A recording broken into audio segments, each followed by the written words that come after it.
मैंने फिर जब ये आयतें सीखी, फिर मुझे तर्जमे का पता नहीं था। फिर मेरे अल्लाह ने मुझे तर्जमा सिखाया, सूरत फातिहा का तर्जमा सिखाया, आयतुल कुर्सी का तर्जमा सीखा, सूरत फलक सूरत नास का तर्जमा सीखा। देखो, सूरत फलक सूरत नास, कुल आउज़ बिरब्बिल फलक मिन शर्रि मा खलक मिन शर्रि गासिकिन इज़ा वक़ब व मिन शर्रि नफ़्फ़ासाति फ़िल उक़द व मिन शर्रि हासिदिन इज़ा हसद।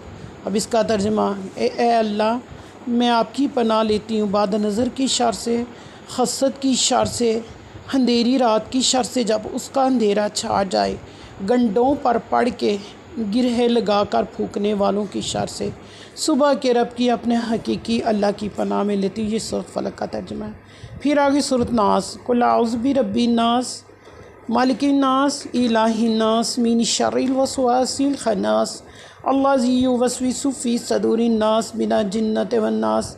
ए अल्लाह, मैं आपकी पनाह लेती हूँ शैतान मालून की शर से, ख्वाह वो जिन्नात में है ख्वाह वो इंसान में, हर ज़िद्दी हर मुतकब्बर इंसान से। अल्लाह, मैं इससे भी आपकी पनाह लेती हूँ कि मालून मेरे पास आ मौजूद और मेरी राह मारे, मेरे दाएं से, मेरे बाएं से, मेरे आगे से, पीछे से। अल्लाह, मेरी इज़्ज़त आबरू की, मेरे ईमान की हिफाजत फरमा, हर रास्ते पाक कर दे मालून की शर से। ठीक है, और अल्लाह की हिफाजत में आ गई। और दूसरा, आयतुल कुर्सी जिस घर में पढ़ी जाए कसरत से, जहाँ भी आयतुल कुर्सी पढ़ी जाए वहाँ शैतान वो वहाँ उस घर का, उस इंसान का रास्ता छोड़ देता है। जब ये पढ़ी जाए अल्लाहु ला, अब मेरे टाइम कम है, इस वजह से मैं बिस्मिल्लाह के साथ हर सूरत शुरू करती हूँ, लेकिन मैंने अब किसी सूरत के साथ बिस्मिल्लाह नहीं पढ़ी।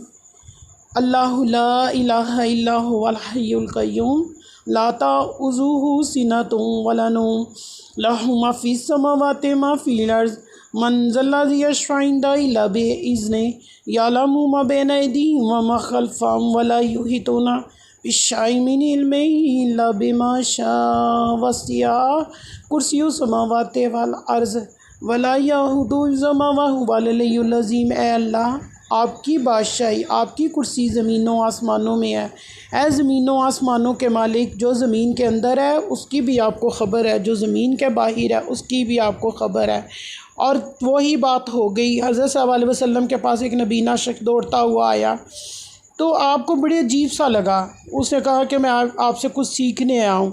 तो आपने ना परेशान हो गए कि नबीना शख्स मेरे पास है, मैं इसको क्या सिखाऊंगा। तो परेशान हो के मुँह को, तो अल्लाह को ये ना बात नापसंद आई, अल्लाह को अच्छी नहीं लगी। अल्लाह ने कहा कि ए मेरे प्यारे, ए सल्लल्लाहु अलैहि वसल्लम, एक नबीना शख्स तुम्हारे पास दौड़ता आया है, शायद वो कुछ सीख लेता, तो तुमने उसकी परवाह क्यों नहीं की। तुम उनकी परवाह करते हो जो तुम्हें कुछ भी नहीं वो समझते, तो तुम उनको, तो जो सीखने आया खुद तेरे पास चल के आया, तूने क्यों मुँह बिगाड़ा है।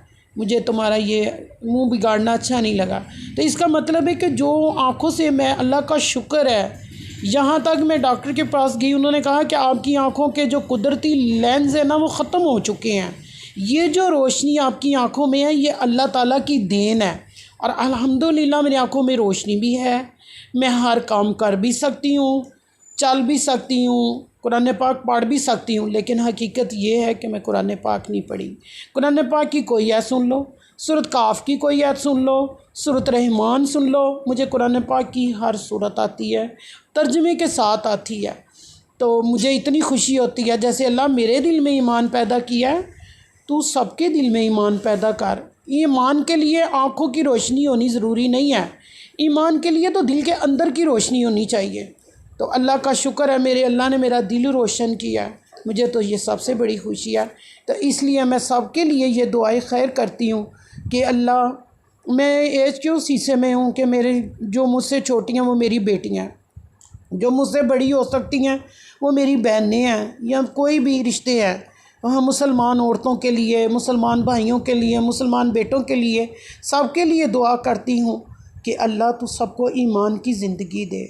जब हम एक नबी के उम्मती हैं तो अल्लाह ताला क्यों ना हमारी दुआ कबूल करेंगे इंशाअल्लाह। तो हमारे नबी ही गलों से तोक उतारते हैं और इंसानों को सही करते हैं अल्लाह के हुक्म से। तो मैं कहती हूँ कि अल्लाह ताला सबको दीन की तरफ माइल कर। दीन की तरफ माइल होना आँखों का होना ज़रूरी नहीं है, दिल की रोशनी के साथ दीन की तरफ माइल हो तो सब कुछ पालोगे। देखो कुरान पाक की नमाज में 7 आयतें हैं कुरान पाक की, क्या ये आम बंदा आपको बता सकता है? तो मैं अनपढ़ हो के आपको बता रही हूँ कि 7 आयतें हैं कुरान पाक की, हर नमाज में 7 आयतें आती हैं कुरान पाक में, वो कुरान पाक की नमाज में। तो जो नमाज बाकायदगी के साथ पढ़ो तो 7 आयतें हर नमाज के साथ जिसने पढ़ ली, क्या वो सही नहीं है? वो बिल्कुल सही है।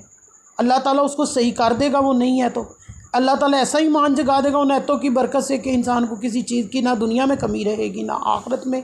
तो मैं आप सबसे ये रिक्वेस्ट करती हूँ सोने नबी के वसीले से, जिसके हम उम्मती हैं, हमारे लिए जो हाथ उठने हैं, प्लीज़ खुदारा हम उन हाथों की लाज रख लें कि हमारे लिए वो क्या हाथ हैं जो हमारे लिए उतरेंगे। अल्लाह ताला के आगे अपने नवासों की दुआ नहीं की। एक शहीद होते देखा, एक को तड़पते हुए देखा जहर में, उनकी ज़िंदगी की दुआ नहीं कही, कहा मेरे उम्मती, हमने नबी ने हमें कैसा प्यार किया। तो एक नमाज का हुक्म हमें मिला, हम वो भी नहीं अदा कर पाते। काश समझ जाओ, अभी टाइम है, ये टाइम अभी है, ये टाइम अभी है। जुम्मे का खुतबा सुनो, जुम्मा अदा करने के बाद फ़ौरन खाना काबा लगा दो। तो आपके घर में टीवी है, एलसीडी है, उसको फ़ौरन लगा दो खाना काबा, और सोने नबी के रोज़े के इमाम का खुतबा सुनो, उनके साथ दुआएं पढ़ो, तुम उनकी दुआएं सुनो, तुम्हें कितनी खुशी। ऐसे वो बैठे होते हैं मिंबर पे, जब मिंबर पे आते हैं सबको सलाम करते हैं, तो खड़े होकर उनका एहतराम करो। और मैं उस वक्त ये दुआ कहती हूँ आँखों में आंसू ला के कि अल्लाह मुझे क़यामत वाले दिन सोने नबी की शिफा से बहरामान फरमाना और सोने नबी के रोज़े के इमाम की ज़ियारत फरमाना। तो बेटा ये सबसे बड़ी चीज़ है, काश अपनी आँखें खोल लो। मेरी तरफ़ से सबको अल्लाह हाफिज़। अगर कोई बात बुरी लगी हो तो मैं अल्लाह से माफ़ी मांगती हूँ और आप सबसे भी अल्लाह हाफिज़।